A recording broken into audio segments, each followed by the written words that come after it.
Sian Lim, tahasang inamin na fall out of love ang dahilan ng hiwalayan nila ni Kim Chu. But at a certain point, love disappears.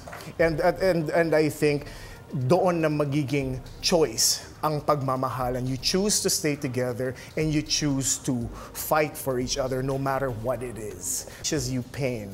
It teaches, love is very painful.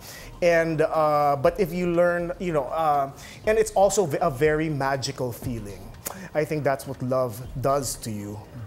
Viral ngayon ang pahayag ng aktor na si Sian Lim dahil sa tila pag-amin nitong nawawala talaga ang love ng isang tao. Kontrobersyal kasi ang naging relasyon nila ni Kim Chu na umabot ng 12 years ngunit nauwi rin sa hiwalayan. Sa exclusive interview ni Boy Abunda kay Sian Lim, aminado itong ang pagmamahal ay tinuruan siya ng malaking impact sa kanyang buhay. Hiling ni Sian Lim, totoo naman na nawawala ang pag-ibig kaya naman. Please huwag niyo akong husgahan.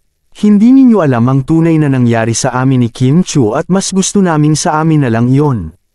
Walang sukatan ng pag-ibig dahil pareho naming minahal ang isa't isa. Thankful pa rin ako sa kanya dahil marami akong natutunan sa almost 12 years naming relationship. Ayon sa isang source, totoong fall out of love at nawala ang pagmamahal ni Kim Chu at Sian Lim sa isa't isa. Despite of what happened, nanatili si Kim Chu sa piling ni Sian Lim at hindi niya ito iniwan. Ayon sa mga netizens, malalim ang hugot ni Sian Lim at matindi ang kahulugan ng kanyang mga pahayag. Inamin din nitong hindi na niya babalikan si Kim Chu at ayaw na niyang maalala ang mga masasakit na nangyari sa kanyang buhay. Kaya naman, mas gusto na niyang mag-move forward at huwag nang pakialaman ang past. Sa pahayag ng aktor, mukhang pinatatamaan nito ang mga taong mayroong opinyon sa kanilang relasyon ni Kim Chu. Samantala, sinabi ni Sian Lim na kung may papasalamatan siyang tao ngayon ay iyon ay walang iba kundi ang kanyang ina na laging nakasuporta sa kanya. Tila isang malaking teleserye ang nangyayari ngayon sa buhay ni Sian Lim at Kim Chu dahil sa unexpected twist na hiwalayan. Hindi nga daw meant to be ang dalawa kaya nauwi sa paghihiwalay ang kanilang matagal na relasyon.